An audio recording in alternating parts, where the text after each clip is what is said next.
Hello, welcome to my journey into the media world. Full time, Burnley 3, Aston Villa 2. Harry, how did we lose that one? God knows, mate. I think we should have seen the game out by half time. Yeah, look, we were just extremely poor. For the last 15 minutes, and obviously it cost us. We conceded two goals that we shouldn't obviously conceded. You know, we've defended them poorly. I think the first, obviously the second one, when McNeil scored. I don't like it goes through four of our players. I think that's really unlucky. But you know, professional footballers shouldn't be letting that happen. And then I think second one, I don't know. I don't even know who to blame. It's just a cross that comes in. It's a header, but you should be like as a Premier League club. Like both them goals shouldn't be happening for me. But yeah, I just think we should have seen the game like by half time. And yeah, I don't know if you've seen the expected goals for the game, but I think we had 2.94 and Burnley had 0.77, and they somehow scored three goals, and we obviously only scored two. It's That's mad. it's Like it's just we should have honestly. took our chances in the first half, shouldn't we? Yeah, I think Nick Pope 100% the man of the match. I know they gave it to him on BT 100%. He was a man of the match. The saves that he made in the first half were brilliant, and yeah. Have you gone? Yeah, Or are mate. you And still? Oh right, yeah. yeah. No. Oh right, Yeah, okay, it's sorry. just so disappointing. And in the first half, I thought we were brilliant, and Burnley didn't really get a look in, did they? No, obviously I think we defended quite well. But Burnley just overall didn't play really well, obviously. But yeah, it's like I don't get how we can go from playing so well against Newcastle. Fair enough, Newcastle are really out of form. I don't think they've won in 11 games, but I don't get how we can, in the space of 3 or 4 days, how we can go from playing so well against Newcastle to playing so bad. It's not even as if we played bad. Like we just fell apart in the last 15 minutes, and it was avoidable. Like we could have avoided it by seeing the game out earlier. Like, can I just say fair play to credit to Burnley. Like I know that they tried to keep it in the corner for like the last 5 minutes, and obviously that gets results out of game. So fair play, but yeah, I don't know. I don't even know who to blame for this game. It's a pretty weird game, and obviously we've come out on the wrong side of it. I don't even know what individuals to blame. Who do you really blame for that game? Really, I don't know.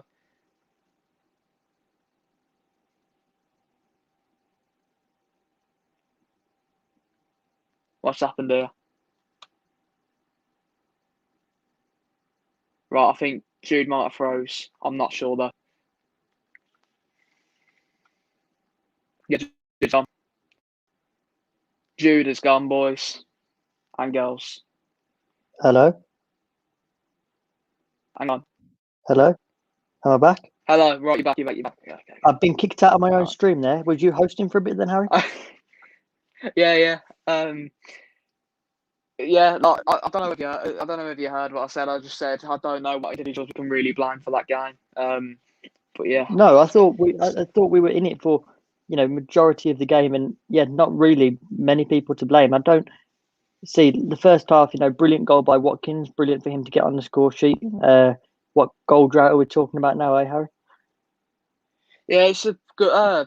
Obviously it's a good ball in from Target. I don't know. I think Target has sort of picked up, took notes from Ben Chilwell, because when we played against Chelsea a couple of weeks ago, sorry. The amount of runs that Ben Chilwell was like making, like overlapping our defence, wide runs. I think Target started to make more of them, and it's obviously really working. We're getting balls in the box from Target, and obviously we got one in the box from him, which Watkins obviously finished. It was a great finish from Watkins. But yeah, goal drought. I think I'm just glad that Watkins has got on the score sheet. Obviously, Grealish got on the score sheet as well. But I'm more glad for Watkins, because I think that goal against Newcastle and the goal against Burnley will have 100% put his confidence levels back up to where they need to be. And yeah, hopefully in the next coming games against Southampton, West Ham. I believe we've got Brighton after West Ham, haven't we? Yeah, I believe so. I believe it's Brighton and then Arsenal. Yeah, hopefully you can start to get about 3 or 4 goals in them the upcoming games. But I think Southampton on Saturday is going to be a very, very tough game. Same as West Ham next Wednesday. And obviously we're playing so many games in a short space of time.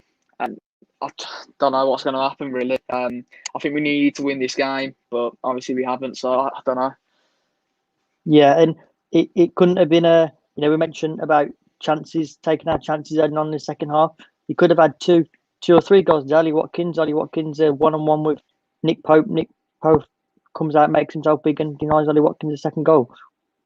Well, yeah, and Barkley at the bar as well, didn't he? In the first half, I don't know. I don't understand how that stayed out of the goal, but yeah, I think I mentioned this in my the preview predicted lineup video that I did on my channel before the game. We need to be better. We need to be better marking off set pieces. I said it after the Newcastle game, and I said it before the Burnley game. Burnley are a really, really physical side. They like a corner. They like a set piece. They've got the likes of Ben Mee, Tarkowski, Chris Wood that can all head a ball. Chris Wood and Ben Mee, sorry, just scored headers. They've got players that can use their heads. Why isn't Tyrone Mings, a 6'5" centre back, marking them players? Why is Esri Konsa marking Tarkowski and Ben Mee at the same time? Well, Tyrone Mings is marking nobody. I think Mings needs to start using his height to his advantage as a centre back, because that's what you're meant to do. You're meant to mark the aerial threats, and he's not doing that for me. Yeah, it reminds us a little bit of last season, didn't we? Where we were really struggling on set pieces, and our defence has improved immensely from last season. It's just we're unlucky today. And going into the second half, I thought we had this game in the bag, but Burnley come out a different side, and I mean, I don't know how you even assess Burnley's first goal. I mean, it was a cross that no one really saw going in, did it? I think Rodriguez obviously tried to slide onto the end of it, and I think that fooled like Konsa, Mings and Martinez. I think Cash should be stopping. It's a weak, low-driven cross, and Cash should be stopping it from coming over. Cash does poor on the original interception, doesn't he? Yeah, I think obviously I know he's only been playing in the Premier League for half a season. Obviously, it's going to take at least a couple of seasons for him to obviously turn into a really, really, really good right back. And I think he has been good this season, but obviously there's certain aspects such as like intercepting and everything like that he needs to improve on. But yeah, I think it's just frustrating. It's frustrating, isn't it? Yeah, especially when you look at the chances we've had in. Grealish and obviously Chip City gets a wonderful goal. I did think that was it Doug with the assist. I thought he was going for Watkins at the back post, but it was Grealish that fired it home. And then at that point, you saw Villa restored their lead and they had it in the bag once again. But it weren't to be. Obviously they came out. Obviously, I think that first goal, obviously, the second goal that McNeil scored, it's sort of made our heads drop because it shouldn't have gone in. I think the players knew as soon as it went in the back of the net that it shouldn't have gone in. We shouldn't be conceding them goals. I think that's what our heads dropped, and that's what led us to conceding the third goal, and that's what eventually led to us losing the game. But yeah, I think I want at least 5 points out of the next three: Southampton, West Ham, and Brighton. I want at least 5 points. I think I'll probably take a draw against Southampton. Probably take a draw against West Ham because they are really, really good at the moment. I want to beat teams like Brighton, and obviously got Arsenal after that. We've still got the likes of Tottenham and Everton. Did I say Tottenham then? I don't know. I don't know. It's been a long day. But yeah, we got the likes of Spurs, Everton to still play that we should have played the other week. Obviously, due to the COVID outbreak in our squad, we didn't. But yeah, it's gonna be a tough second half of the season. But yeah, obviously we're not going to be back. I don't really see where.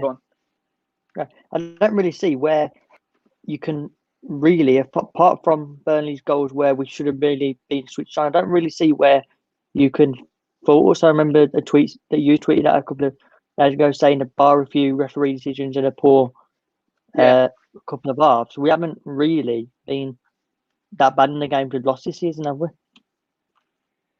I think, yeah, I know. Like, I think Leeds we lost fair and square. They obviously played really, really well. Bamford obviously got the hat trick. I think Southampton again we lost fair and square. They were 4-1 up at one point, and obviously we got the 2 last minute goals. And then obviously you got the likes of Brighton, that obviously a refereeing decision. We should have got a point out of that for me. We played obviously well going forward. West Ham, we should have got a point out of that at least.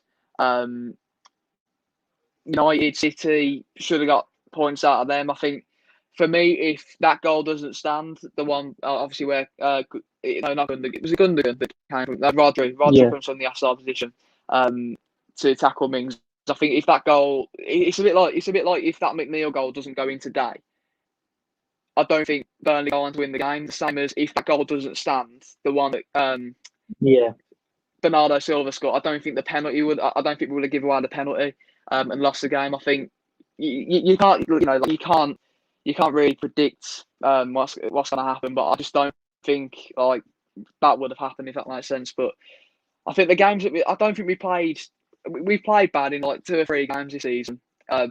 We like literally a couple of days ago I put out a tweet and said I don't want to sound negative, but I don't think we'll get European football this season. That's me not being negative. Yeah. Last season, not being negative was trying to avoid a relegation battle. This season, it's not getting into the top set. It's mad. It's mad. So I'm not going to be really, really disappointed. I'm not going to be angry. I'm not going to rant over the performance because overall we didn't play that well. It was just a frustrating result that we obviously didn't deserve to. We didn't deserve to lose. So I'm not going to. Sorry, go on. No, if you're Dean Smith and you're looking at this, you can't really, like I say, can't really pick out many negatives. But also, you mentioned there about Europe. Are these the games that you want to be winning if you're looking to get in those European spots? I think you can't always guarantee beating teams like Burnley because they don't play good football, but they can get results out of games, especially when teams switch off. They got a result. They beat Liverpool the other week. Like last week, they beat Liverpool. I think if like obviously we haven't won today, we have to try and make up for that in a game we shouldn't be winning. So realistically, we shouldn't be beating the likes of Tottenham because they're better sides than us. On paper we shouldn't be beating Arsenal because they are a better side than us. But if we can get points out of them games to make up for the points that we drop in games against Burnley, Brighton, West Ham, no, not West Ham, West Ham are good. The likes of Leeds, the weaker sides in the division, then I think it'll be all right. I think we can potentially get Europe. We just need to get as long as, like I said this a couple of months ago, as long as we go into every single game throughout the rest of the season with 100% effort, 100% fight and pride to play for Aston Villa Football Club, I will not care where we finish. And that's what we were showing enough of last season. But yeah. No, agreed. And the fact you pointed out earlier, the fact that we're talking the difference between relegation and Europe is the difference. Burnley are one of those teams at home. They're very strong. Yeah, they are, and they've been in the Premier League for a very long time, haven't they? And they always seem to get themselves out of a relegation battle. But just looking to wrap it up now, next game, Southampton. We want to be getting back to winning ways. How do you see that one going, Harry?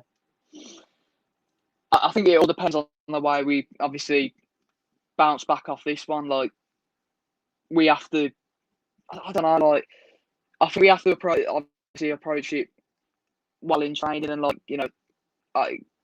bounce back off it in a possible way, in a positive way, sorry. I think as long as we don't give away set pieces on the edge of the box like we did in the last game when we played Southampton, we'll be okay.